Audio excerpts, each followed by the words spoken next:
ओम शिवोहम शिवोहम शिवोहम। ओम सच्चिदानंद रूपाय विश्वोत्पत्त्यादिहेतवे तापत्रय विनाशाय श्रीकृष्णाय वयं नमः। श्रीकृष्णाय वयं नमः। ओम अखंडानंदबोधाय शिष्यसंतापहारिणे सच्चिदानंदरूपाय तस्मै श्री गुरवे नमः। तस्मै श्री गुरवे नमः। ओम। पूर्व प्रसंग में आप श्रवण कर रहे थे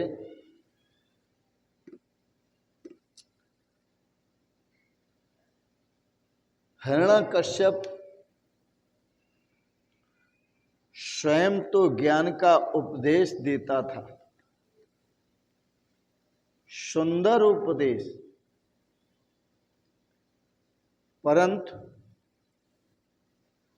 अपने मन में प्रतिशोध की भावना रखता था और सोचता था कि जिसने मेरे भाई को मारा है मैं उससे बदला लूंगा, उसे मैं मारूंगा।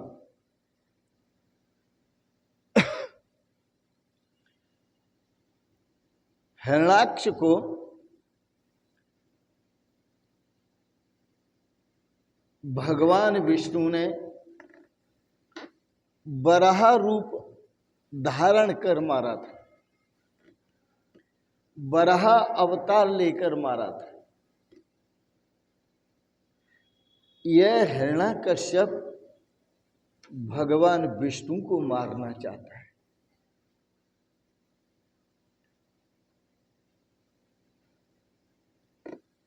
दुष्ट जो प्रकृति होती है वह दुष्ट प्रकृति न तो किसी भक्त को भक्त रूप में देख पाती है, न भगवान को भगवान के रूप में देख पाती है।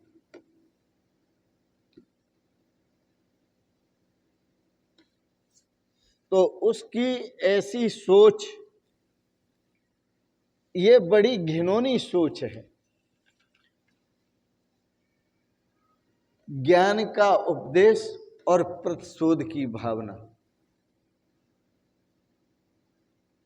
श्रीमद् भागवत में बड़े अच्छे दृष्टांत, ये सब दृष्टांत हैं। हिरण्यकश्यप का एक सुंदर दृष्टांत है,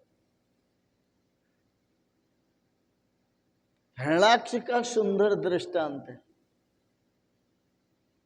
लेकिन हमने इन दृष्टांतों से सिद्धांत को समझना है और सिद्धांत को जब हम समझेंगे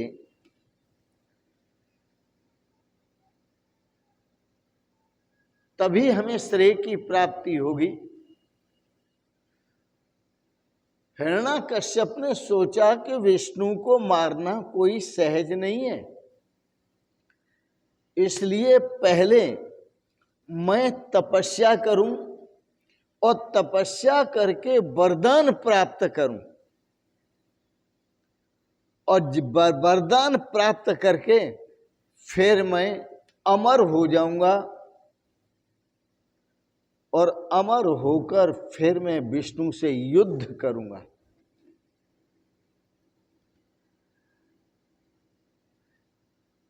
हिरण्यकश्यप तपश्चर्या करने चला गया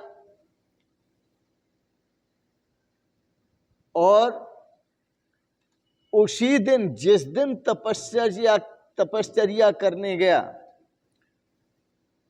तो वह मदराचल पर्वत पर तपस्या करने गया। एक वृक्ष के नीचे बैठ गया और बैठ करके वह तपस्या करने लगा। देवों ने मिलकर बृहस्पति को कहा, देवों के जो गुरु हैं, सतगुरु हैं, वो बृहस्पति भगवान हैं। उनको कहा, बोले महाराज यदि हिरण्यकश्यप तपस्या में सफल हो जाएगा तो इससे देवों की बहुत बड़ी हानि होगी, आप कोई उपाय करें।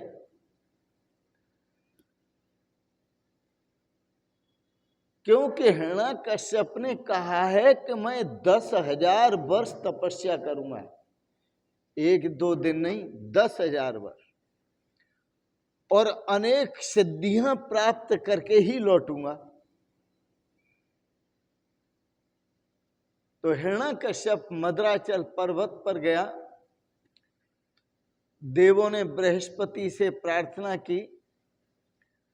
बृहस्पति भगवान देवों का हित करने के लिए स्वयं तोते का रूप धारण करते हैं, और जिस वृक्ष के नीचे हिरण्यकश्यप तपस्या करने बैठा, तो जैसे हिरण्यकश्यप आंखें बंद करता है और तपस्या में लीन होना चाहता है, उसी समय बृहस्पति भगवान तोते का रूप धारण कर जो वृक्ष पर बैठे हैं, वह शब्द उच्चारण करते हैं, नारायण नारायण नारायण।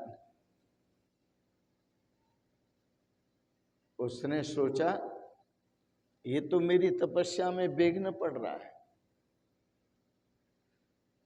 मतलब दुष्ट दुर्बुद्धि जो पुरुष होते हैं वो स्वयं तो प्रभु का नाम लेते नहीं, नारायण का नाम लेते नहीं। यदि कोई नारायण का नाम लेता है, प्रभु का नाम लेता है, तो वो उसको बुरा मानते हैं। जब बैठा फिर आंखें बंद करके, तो तोता बोला नारायण नारायण नारायण।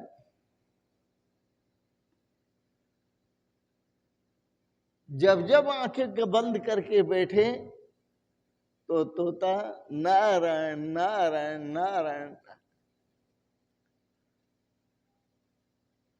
भगवान का नाम यदि सुनने को मिले तो दुष्ट दुर्बुद्धि पुरुष इसको अपशगुन मानते हैं। हिरण्यकश्यप ने सोचा मुझे अपशगुन हो गया, अब मैं वापिस चलता हूं, तपस्या नहीं करूंगा। वह यह सोच करके कि किसी शुभ दिन देख करके तपस्या करने आऊंगा, आज अशुभ दिन है क्योंकि अपशगुन हो रहा है, वह वापिस लौट गया अपने घर के लिए। जब घर पर पहुंचा तो कयाधु इसकी पत्नी का नाम है। जब उसने देखा कि वापिस आ गए, ये जो 10,000 वर्ष का संकल्प लेके गए और आज सुबह गए थे और शाम तक वापिस आ गए, उसने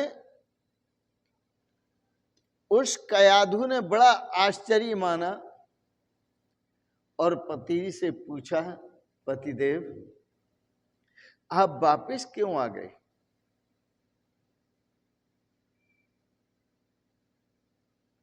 लेकिन कयाधु को लगा,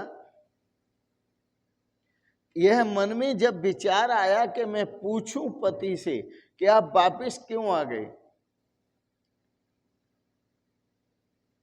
लेकिन उसने सोचा कि ये शुभ अवसर नहीं है पूछने का। शुभ अवसर देखकर ही पूछूंगी। हिरण्यकश्यप के यहां भोजन बनाने वाले नौकर नौकरानी लगे हुए थे।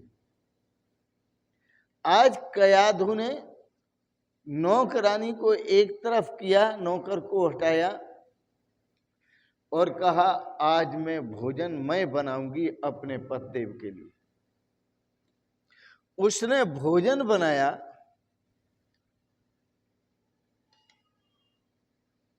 क्यों बनाया? पति की गुप्त बातें जानने के लिए, प्यार से बातें करने के लिए। जो प्यार से भोजन बनाया जाता है और खिलाया जाता है उसमें बड़ा वशीकरण होता है।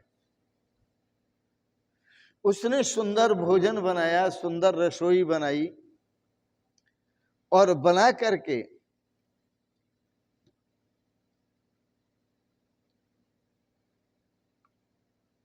संकल्प ले लिया कि मैं अपने पतिदेव को खिलाऊंगी अपने हाथों से। लोभी द्रव्य का भूखा होता है, उसे कहीं से धन मिलता है तो अपनी बातें करने लगता है। अभिमानी प्रशंसा का भूखा होता है, उसकी यदि कोई प्रशंसा करने लगे तो वो अपने हृदय की बातें कहने लगता है। हिरण्यकश्यप अभिमानी था, अतः उसकी पत्नी ने उसकी सेवा करते हुए, भोजन परोसते हुए उसकी प्रशंसा की।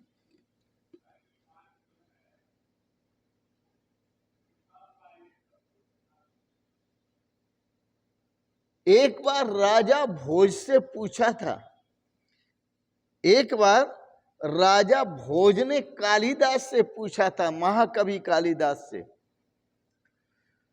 कि सबसे मीठी चीज क्या है?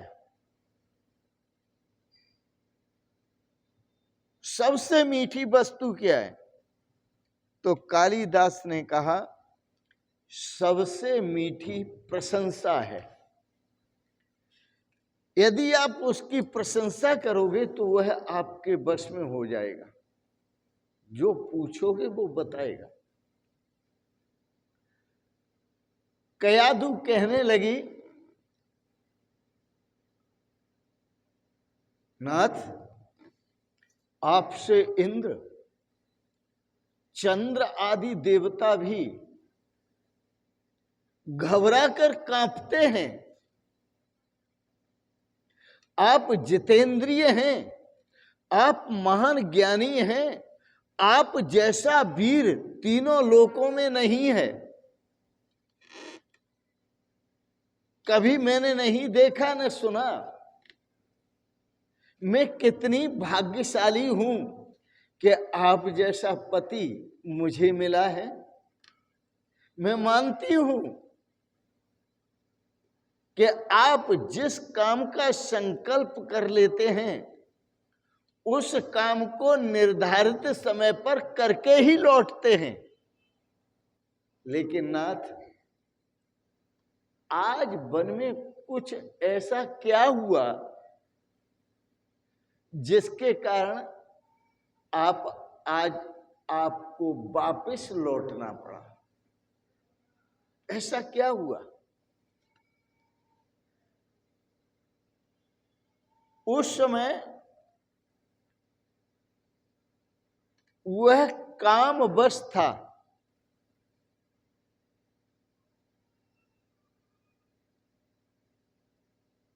तो कयाधु ने भोजन कराया। कराते समय जब पूछा तो उसने कहा मैं इसलिए लौट आया, मेरा अपशगुन हो गया। बोले अपशगुन क्या हो गया? बोले अपशगुन हो गया कि मैं भोजन कर रहा था, वो भजन कर रहा था, बैठा था तपस्या करने, तो एक तोता नारायण नारायण बोल रहा था। कयाधु ने सोचा ये अच्छा मौका है भगवान का नाम स्मरण कराने का। यद्यपि राक्षसों को भगवान का नाम पसंद नहीं आता है,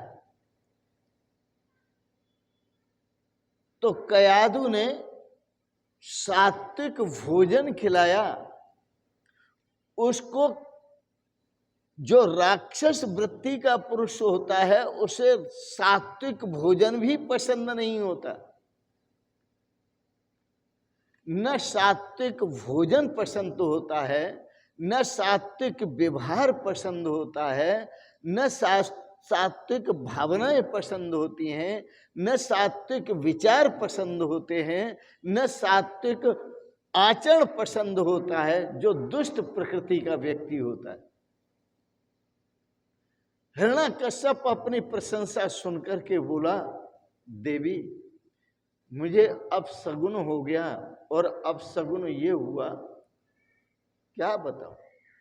कयाधु ने कहा, आप बताएं क्या बाधा पड़ी, क्या अपशगुन हुआ?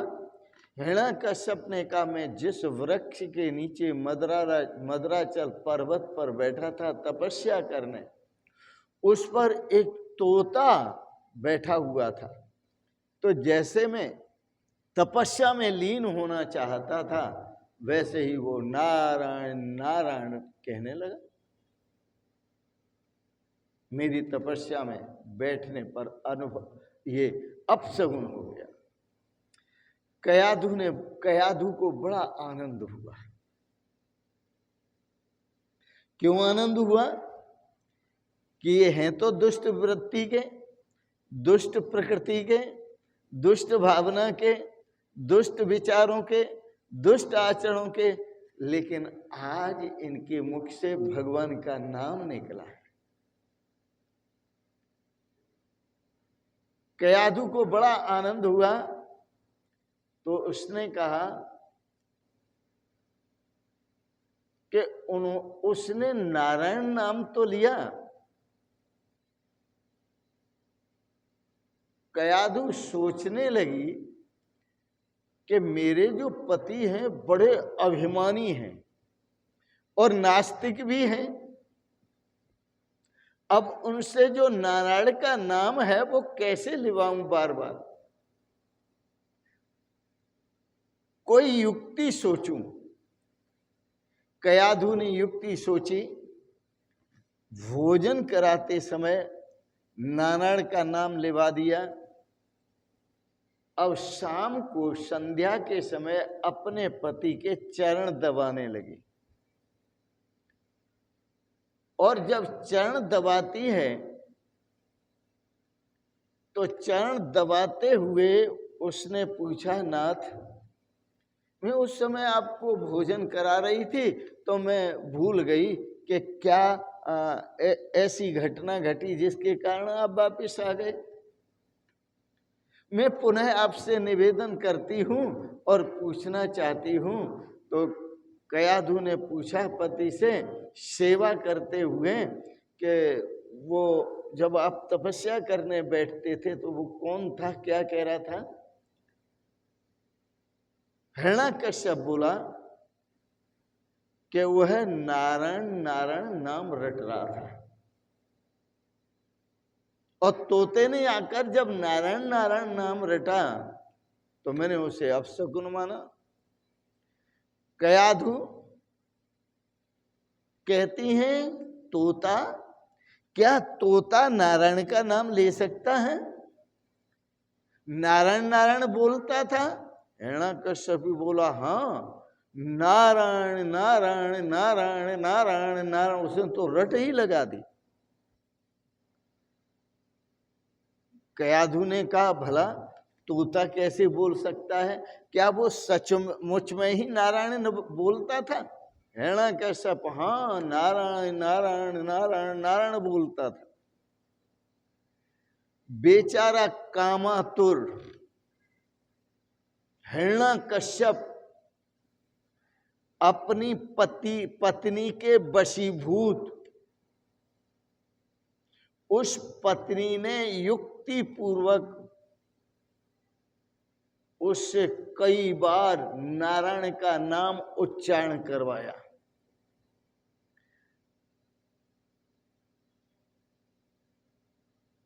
कयाधु ने इस प्रसंग से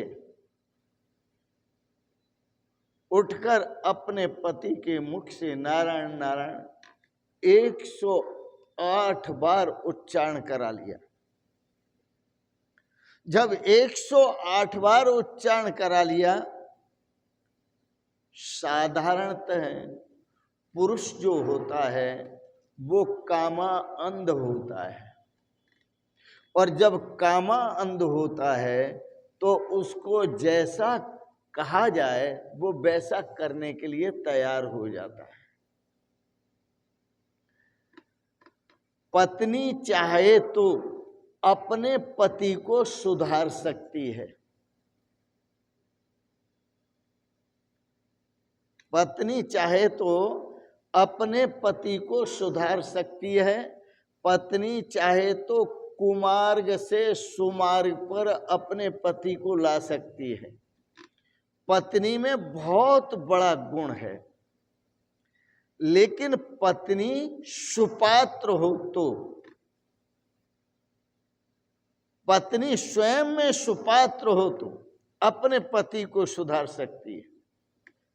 वो भगवान के भजन में लगा सकती है, भगवान की भक्ति अपने पति से करवा सकती है, भगवत तत्व का बोध भी करने के लिए बाध्य कर सकती है। माता पिता हिरण्यकश्यप और कयाधु भगवान का नाम उच्चारण करते हुए उस प्रसंग में जाते हैं जिस प्रसंग से कयाधु के गर्भ में प्रहलाद का प्रवेश हुआ। अतः प्रता के राक्षस होने पर भी माता के गर्भ में प्रहलाद जैसे परम भक्त की स्थापना हुई और उनके यहां परम भक्त प्रहलाद का जन्म हुआ। बस एक संदेश हम आपको देंगे आज के प्रसंग में। वह संदेश ये है कि हम सुधरे सुधरो सब कोई, हम सुधरे सुधरो सब कोई, हम सुधरे सुधरो सब कोई। नारिन में एक नारी सुधरी, नारिन में एक नारी सुधरी, सुधर सुधर कर मीरा होई, सुधर सुधर कर मीरा होई। हम सुधरे सुधरो सब कोई, हम सुधरे सुधरो सब कोई। पुरुषन में एक पुरुष भी सुधरा, पुरुषन में एक पुरुष भी सुधरा, सुधर सुधर कर नरसी होई, सुधर सुधर कर नरसी होई। हम सुधरे सुधरो सब कोई, हम सुधरे सुधरो सब कोई। सुंदर मार्ग को अपनाएं। अपने परिवार में जो भी कुमार्ग पर चल रहा हो, दुष्ट दुर्बुद्धि वह दुराचरण कर रहा हो, दुर्भाव में जी रहा हो, दुर्विचारों में जी रहा हो, आप अपना जी भर के प्रयास करें, युक्ति पूर्वक प्रयास करें, शास्त्र संबद्ध प्रयास करें, उसका जीवन सुधारने के लिए, उसे सही मार्ग पर लाने के लिए, ताकि आप सुधरे हैं, आप तो कल्याण होगा ही, आपके पारिवारिक जन का भी कल्याण हो। यह सद्भावना रखते हुए आज हम आज के प्रवचन को यहीं विराम देते हैं। बड़े प्रेम और श्रद्धा से भगवान का भजन करते रहिए, कीर्तन करते रहिए, भगवान के स्वरूप का ध्यान करते रहिए। इसी में आनंद है, इसी में श्रेय है, इसी में सौभाग्य है। इन शब्दों के साथ ही आप सबके प्रति बहुत बहुत मंगलमय शुभकामनाएं, बहुत बहुत आपको आशीर्वाद, बहुत बहुत प्रणाम प्रणाम प्रणाम। शिवोहम शिवोहम शिवोहम।